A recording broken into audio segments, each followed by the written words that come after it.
Elara Thorn thought her quiet life was safe. Grant Hollow's clocks suddenly betrayed him. Mira Vale uncovered a chilling pattern no one else could see. Taron Creed realized the town itself was being watched, and Lysander Crowe held a secret that could destroy everything Hollow Creek had ever known. The town of Hollow Creek had always been the kind of place where people trusted one another without question. Days passed slowly, nights were calm, and the biggest excitement was the annual Harvest Festival. That peaceful rhythm was something everyone depended on. They believed danger belonged to big cities, not to their quiet valleys surrounded by pine trees and a winding river. But the calm began to crack during a cold autumn week when strange events started creeping into daily life. It began as something small, so small that residents dismissed it as forgetfulness. A chair slightly out of place, a cupboard door left open, a photo frame turned toward the wall instead of facing the room. People blamed themselves, assuming they had moved things without realizing. But by the end of the second week, the town understood something far more unsettling was happening. Objects were not just shifting, they were being rearranged with eerie accuracy. As if someone had studied the routine of each household and wanted them to notice the changes, Elara Thorn felt the shift most intensely. She lived alone in a modest cottage near the library where she worked. Her life was built on quiet routines. She opened the library at dawn, organized shelves in the afternoon,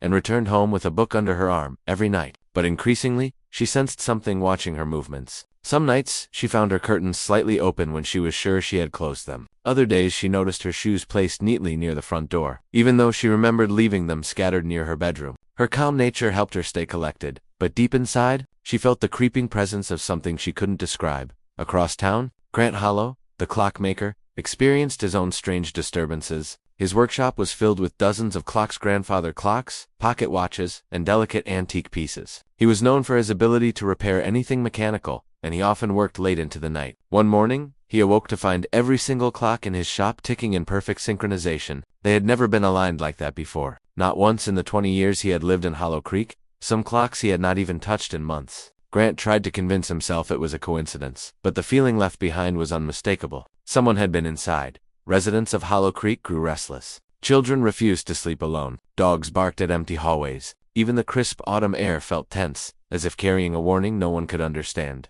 Every day, more houses reported silent intrusions. Nothing was stolen, and there was no sign of forced entry. Yet the precision with which items were touched made people feel studied. Watched. Rumors spread quickly. Some claimed a drifter was hiding in the woods. Others whispered about a disturbed local resident with an obsession for breaking into homes. A few insisted that the pattern of disturbances had to mean something more, though no one could guess what that might be. Despite their fear, the residents of Hollow Creek continued, pretending life was normal, though deep down, they knew the sense of safety they once cherished was slipping away. Unseen by the town, something was unfolding beneath the surface of these incidents. A pattern was slowly forming, connecting one house to the next. The strange rearrangements were not random acts. They were steps deliberate and methodical. Hollow Creek was being prepared for something, though no one yet understood what that preparation meant. And as the nights grew colder, the quiet streets of the town seemed to hold their breath, waiting for the moment when the truth behind these silent intrusions would finally reveal itself. Mira Vale had always believed that every mystery left behind a trail, no matter how carefully hidden. She joined the local newspaper only a year earlier, but she had already earned a reputation for noticing what others ignored. While most residents of Hollow Creek focused on securing their homes and avoiding darkness, Mira focused on patterns. She kept a notebook filled with dates, locations, and descriptions of each strange intrusion reported in town.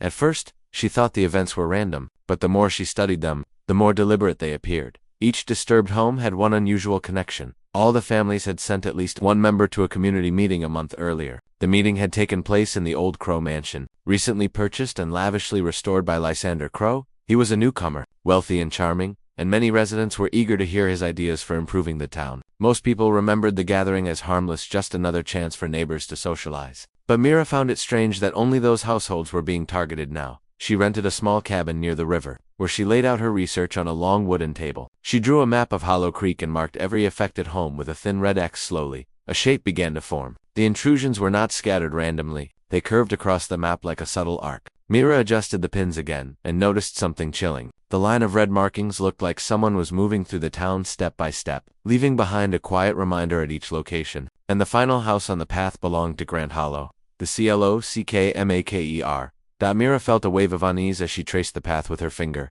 Whoever was behind the intrusions seemed to be moving with purpose. Each home visited brought the path closer to the town's center. The pattern felt like a countdown, as if the intruder was preparing for something larger. She wondered if the people who attended the meeting had been marked in some way. Without knowing it, she continued searching for a reason that tied the meeting to the intrusions. The Crowe mansion, once abandoned and decaying, had been the subject of countless old rumors. Some whispered about hidden rooms, others about strange noises from the basement. But when Lysander Crowe arrived, he dismissed the stories and presented himself as a generous benefactor. No one questioned him, perhaps because they wanted to believe the town was safe. Mira, however, felt there was something underneath his polished appearance that did not match his friendly reputation. That as the nights grew colder, the intrusions became more unsettling. Residents reported that objects were now being left in places they never existed before. Rusted keys placed on pillows, dried leaves arranged in neat spirals on kitchen floors, and unfamiliar footprints appearing near windows. It seemed the intruder wanted attention, but only from specific people. Mira studied each report and realized that the objects left behind had symbolic meanings. The spiral of leaves suggested movement or cycles. The rusted keys hinted at locked places, and the footprints always pointed inward, never away. The more Mira analyzed, more convinced she became that Hollow Creek was being prepared for something. Someone was mapping the town using the homes of those who attended the meeting. Someone was marking paths, leaving clues, and forcing the residents into fear. She knew the next step involved Grand Hollow, and she feared what might happen if she waited too long. Mira packed her notebook, camera, and map, then stepped outside into the silent night. The town felt abandoned, though she knew people were hiding behind their locked doors. She headed toward the clockmaker's workshop, determined to warn him and uncover why he stood at the end of the pattern. Unbeknownst to her, a shadow had already reached his doorstep long before she arrived. Taron Creed, a retired police officer with decades of experience behind him, had been watching the events in Hollow Creek with growing concern. Even after leaving the force, he maintained a sharp eye for unusual behavior, and the recent disturbances reminded him of cases he once handled. He lived alone on the outskirts of town, in a house surrounded by tall trees and silence. He preferred the quiet, but the strange tension spreading through the community felt impossible to ignore. Every instinct in his body warned him that something far more dangerous than simple trespassing was taking place.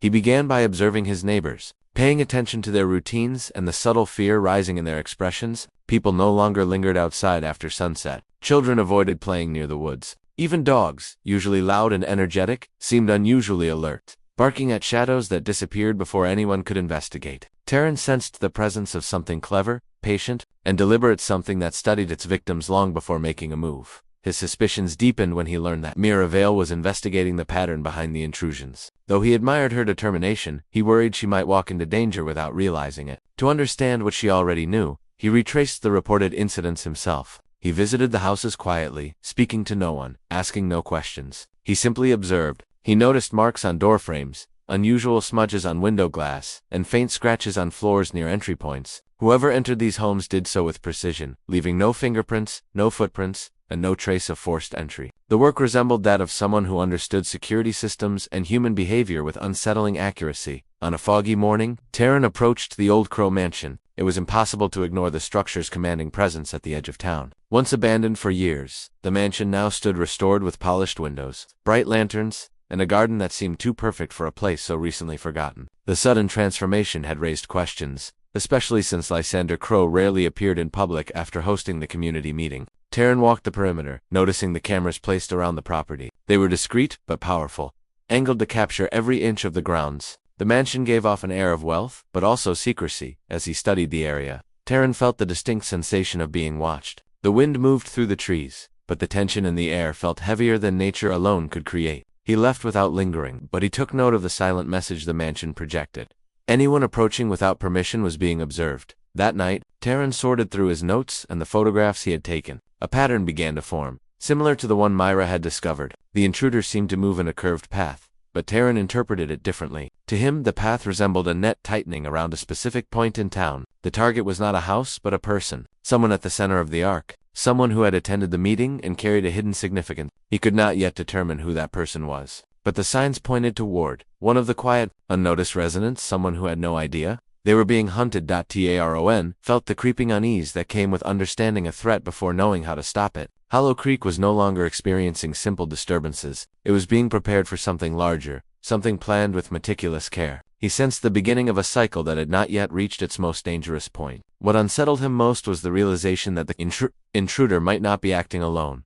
And as the third week of disturbances came to an end, Taron Creed understood one final truth. The town was running out of time, and the next move from the unseen hand would not be quiet at all. The night the truth began to surface, Hollow Creek was covered in a heavy mist that drifted between houses like a living thing. Elara Thorn sat inside her small cottage, Surrounded by stacks of old books she hoped would distract her from the growing anxiety in town. But she couldn't ignore the feeling anymore. For weeks, she sensed someone entering her home without leaving a trace. The changes were subtle at first, then unmistakable. Items were placed in symmetrical patterns. Her locks felt recently handled, and objects she hadn't touched in years appeared in different rooms. She tried to remain calm, but the weight of the unknown pressed on her constantly. In recent days, she noticed that the disturbances in her home had grown bolder. The intruder wasn't just observing her anymore. They were studying her habits with chilling precision. Every morning, she found evidence that someone had walked from room to room, as if mapping the structure of her house. She felt as though she was living inside a carefully controlled experiment. She tried to rationalize the events, but nothing made sense. Every detail seemed intentional, methodical, and far more intelligent than anything she imagined before, while Elara struggled with her own fears. Grant Hollow faced a different kind of terror. His workshop, usually a sanctuary filled with the steady ticking of clocks, began to feel like a trap. Each morning, the clocks displayed times he never set. Their movements aligned in unnatural patterns, almost as if obeying commands from someone invisible. He found small metallic tools moved, gears placed in odd formations, and unfinished pieces advanced in ways that suggested a skilled hand had worked on them overnight. Grant started sleeping in the workshop, hoping to catch the intruder. But every attempt ended with him waking up disoriented, with no memory of falling asleep and new changes surrounding him. Far across town, in her cabin, Mira Vale gathered her notes with trembling hands. After weeks of mapping, researching, and connecting every strange occurrence, she had uncovered something haunting. Each house that had been disturbed since the Crowe Mansion meeting had a hidden feature. It wasn't a shared history or a shared object, it was location. Every home stood on a line that stretched between two old, forgotten structures, the Crowe Mansion and an abandoned research facility deep in the woods. The facility had once been part of a government project studying human behavior and environmental psychology. It closed decades ago under mysterious circumstances. Mira realized the intrusions weren't random acts of intimidation. They were tests, calculated experiments designed to observe reactions, measure fear, and manipulate the environment around each victim. The thought chilled her as she pieced together the timeline. After the meeting at Crowe Mansion, the residents had unknowingly been placed into a controlled pattern, as if chosen for a study they never agreed to participate in. Someone wanted to learn how people behaved when their sense of safety was slowly taken apart. Taron Creed, still following his own trail of clues, reached a similar conclusion through his field observations. The subtle marks left behind in each home pointed toward a single skilled intruder, someone with military-level training and psychological knowledge. He sensed it wasn't a group, but a single mind orchestrating the entire puzzle. The precision, the planning, the silence, it all reflected the work of someone who understood people better than they understood themselves. As the mist thickened around the town, each of them reached a painful realization. They were no longer dealing with a curious trespasser or a disturbed resident. They were dealing with someone who had been preparing for months, maybe years. Someone who had watched them long before they noticed anything. Someone who moved through Hollow Creek like a shadow with a purpose none of them fully understood yet.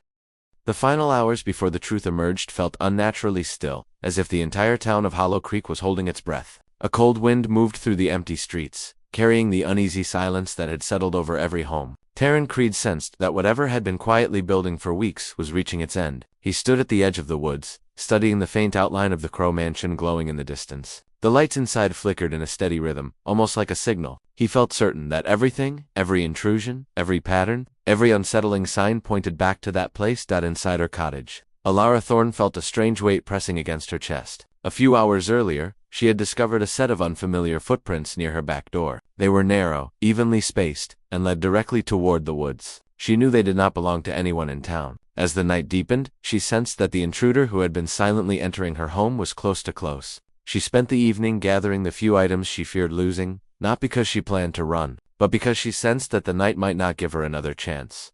Grant Hollow stood in the center of his workshop, surrounded by clocks that now moved with a measured synchrony that felt almost alive. The ticking was louder than usual, echoing off the walls in a steady pulse that grew faster with each passing minute. The hands on the clocks began shifting in unison toward the same hour, a moment Grant instinctively understood as a warning. He felt that time, his own time, was being counted down. He tried to calm himself, but the pressure in the room felt suffocating, as if the clocks were marking the approach of something he couldn't see. Meanwhile, Mira Vale was following the last clue she had uncovered earlier that day. The map she had created, connecting the disturbed homes, revealed a shape that finally made sense. It was not a random arc or a simple path. It was a boundary. Someone had been circling the town, marking a perimeter with calculated precision. Every home targeted lay on this invisible border, forming a ring around Hollow Creek. Mira realized the intruder had been preparing the town for something, isolating it, cutting it off piece by piece until only the center remained untouched. and at the exact center stood the Crowe mansion, determined to uncover the truth. She approached the mansion through the mist-covered woods. As she moved closer, she noticed strange devices placed along the tree lines, small metal instruments with blinking lights, all pointed toward the town. They emitted a faint hum, pulsing in a rhythm that matched the ticking of Grant's clocks miles away. Mira felt a chill run through her body as she realized the devices formed another circle around the mansion itself. Whatever Lysander Crowe had created was not meant to improve the town. It was meant to control it.